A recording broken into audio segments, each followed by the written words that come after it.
Sejam bem-vindos! Sou Flávio Machado, criador desse canal, e convido você a viajar comigo pelo mundo dos resumos de livros em áudio. E hoje você terá mais um vídeo da série de resumos e histórias que vão inspirar a sua vida. Acompanhe nossa série de microbooks e desfrute de momentos prazerosos que vão elevar seu nível de conhecimento e autoestima. Neste incrível vídeo da série mostraremos o resumo do livro Esteja Aqui, de Dalai Lama. Antes de desfrutar deste microbook, deixe seu like para fortalecer o canal, ative o sininho para receber os próximos microbooks e se inscreva no canal. Na descrição do vídeo você vai encontrar links que podem te ajudar a melhorar seu estilo de vida. Ficou interessado? Bora para o microbook logo após a vinheta.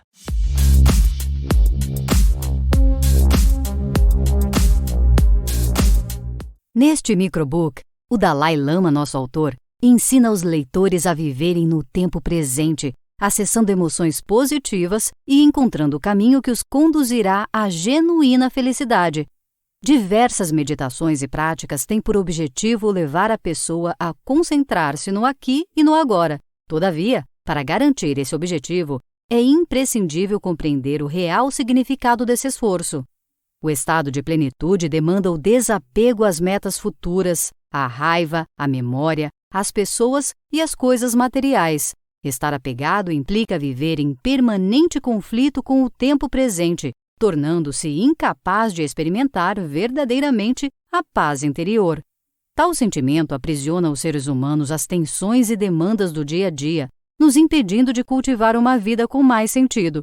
Estar aqui significa não focar nos acontecimentos do passado, evitando se estressar ao imaginar o futuro e se prender em círculos viciosos de sofrimento.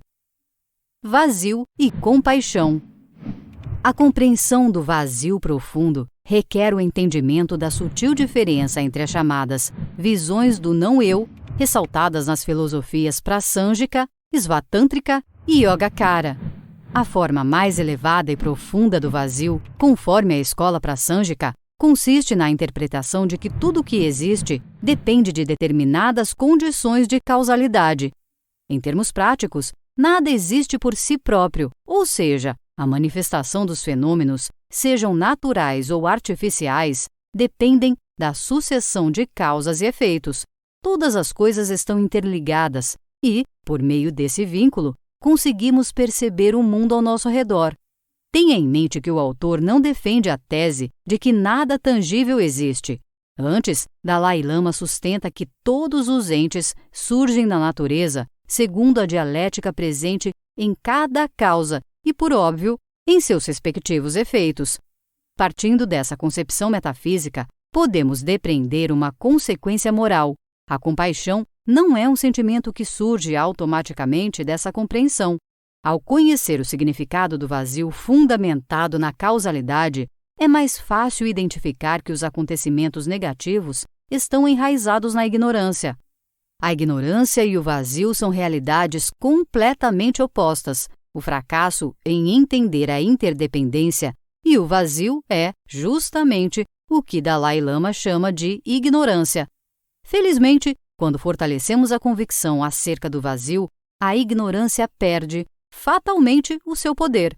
Sempre que cultivamos nossa consciência a respeito do vazio, a ignorância, fonte de nossos sofrimentos e confusões, pode ser aniquilada.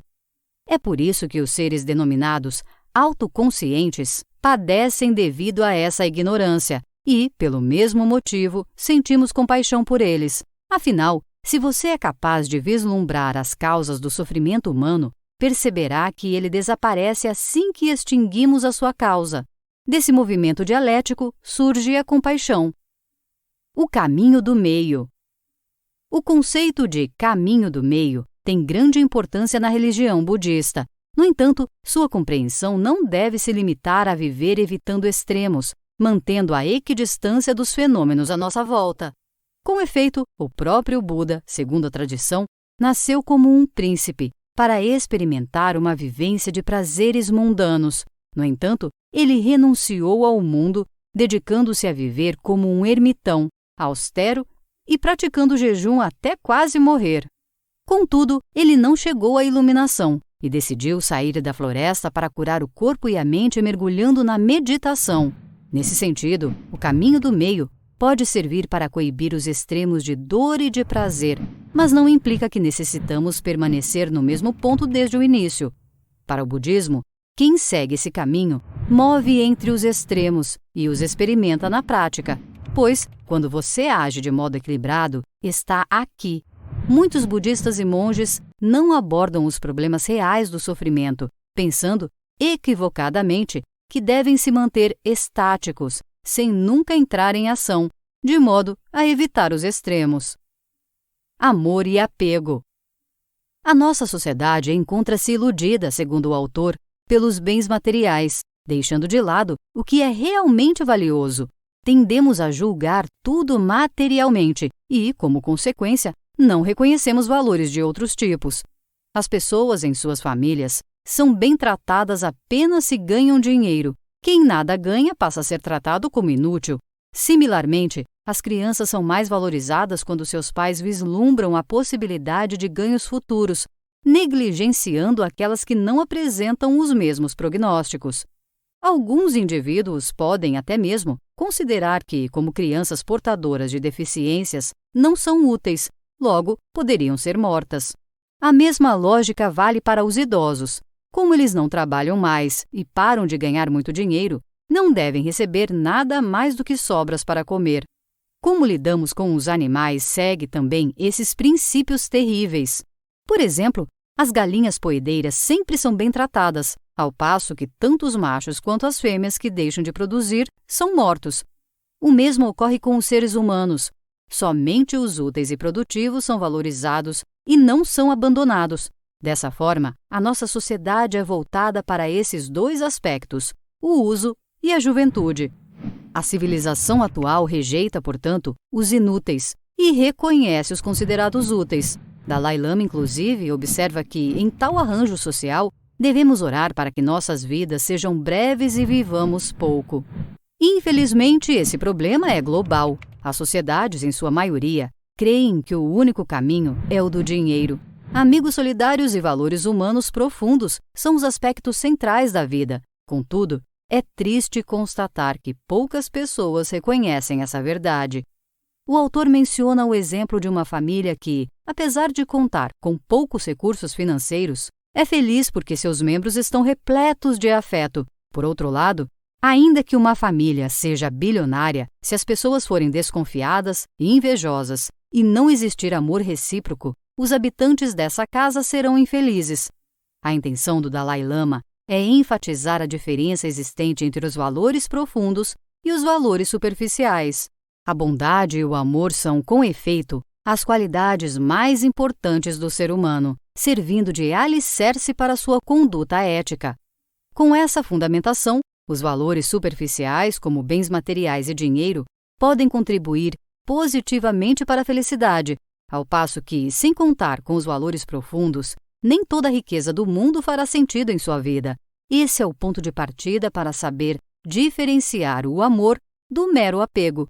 Agora que chegamos na metade da leitura, conheceremos alguns dos aspectos essenciais da reflexão de Dalai Lama, tais como o poder de cura, o amor inato, a viabilidade do budismo atualmente e o conceito de responsabilidade própria. Amor e o inato poder de cura.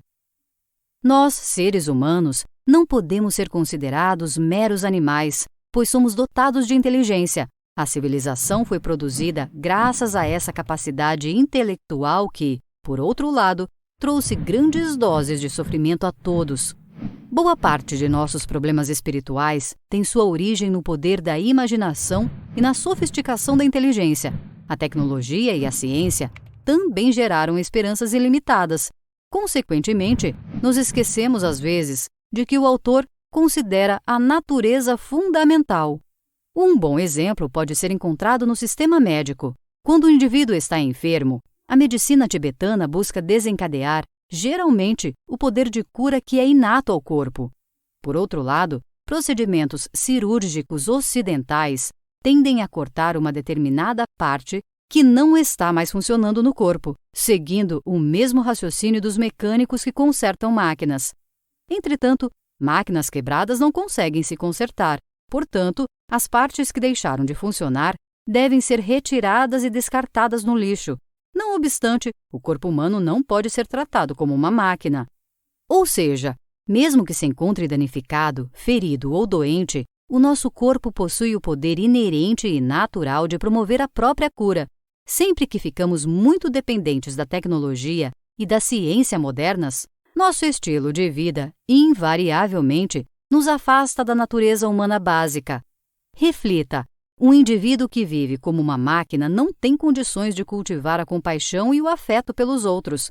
Temos, na atualidade, a tecnologia, mas nos falta empatia. Ao cooperarmos uns com os outros, estabelecemos vínculos baseados na confiança mútua, na compaixão e no amor. De acordo com o autor, a manifestação dessa prática resulta no fortalecimento do sistema imunológico. Budismo para um mundo moderno. Para compreender o significado do budismo na modernidade, é necessário considerar que essa religiosidade não se resume à recitação de sutras. O mais importante é estabelecer uma conexão entre a saúde do organismo humano e um estado interior de bondade. A relevância do budismo para a atualidade depende, em grande medida, da sua abertura. Dito de outra forma, os seus princípios e práticas devem ser trazidos ao cotidiano das pessoas. Há um ditado citado pelo autor segundo o qual qualquer coisa que faça, não importa quantos mantras você entoe, se não for acompanhado pela iluminação, você renascerá como uma cobra. A interpretação dessa máxima sinaliza, segundo Dalai Lama, que a iluminação é mais que uma forma de conhecimento, consolidando-se com uma espécie de qualidade mental inata. Vivenciamos e sentimos isso em nosso interior. Recitação de sutras, mantras, orações e cerimônias, embora importantes, não são suficientes. Não há diferenças substanciais entre a recitação e uma sutra sagrada e a sua reprodução em uma gravação. O mais importante é que esta prática seja acompanhada por uma mente iluminada. É necessário, para se converter em Buda, acumular sabedoria e virtude. Ambas devem existir. Na realidade, elas representam a mesma coisa. Em decorrência, o budismo deve buscar a manutenção de uma base científica. Responsabilidade própria. Para as religiões que admitem a existência de um Deus, tudo o que existe foi criado e determinado por ele. Nessa concepção, Deus é grande enquanto nós, seres humanos, não somos nada. Assim, o eu não consegue agir autonomamente, pois somos todos dependentes de Deus Criador, que tudo rege. Essa forma de pensar é de grande utilidade para alguns indivíduos, mas, desde uma perspectiva budista, desencoraja o orgulho, a autoconfiança e compromete o poder criativo e a realização prática. Buda legou à humanidade o ensinamento de que você mesmo deve, em última análise, se converter em Buda. Aliás, ele foi uma pessoa normal e comum. Em outras palavras, somos responsáveis por criar e seguir nossos próprios valores morais e éticos. Os mais importantes dentre eles, a bondade e o afeto, existem em um patamar diferente daquele que é próprio ao intelecto. Em civilizações baseadas na inteligência, os aspectos intelectuais desempenham papéis superiores, de modo que incorremos no equívoco de selecionar e classificar as pessoas segundo a sua aparente utilidade. O problema é que, se julgarmos somente a inteligência dos indivíduos, negligenciaremos os atributos originais de bondade e de afeição, valorizando exclusivamente os aspectos materiais e fugazes de nossos semelhantes. Notas finais. Cumpre ressaltar, por fim, que o Dalai Lama defende uma sociedade fundamentada na bondade e no afeto, em vez da frieza existente no sistema social moderno. Essas qualidades não representam somente um renascimento de valores tradicionais. Isto é, o autor não sustenta um movimento que visa a restauração de algo perdido, mas a manifestação da gentileza e do carinho que se desenvolveram ao longo da história e que se adequam aos nossos tempos. Lições. A importância de viver por inteiro o momento presente. A natureza intrínseca do vazio. A necessidade de estimular a compaixão. A compreensão dos prejuízos que podem ser gerados pelo apego. Gostou do audiobook? Então se inscreva no canal, ative o sininho para receber os próximos livros em áudio e deixe seu comentário. Muito obrigado por assistir e até a próxima!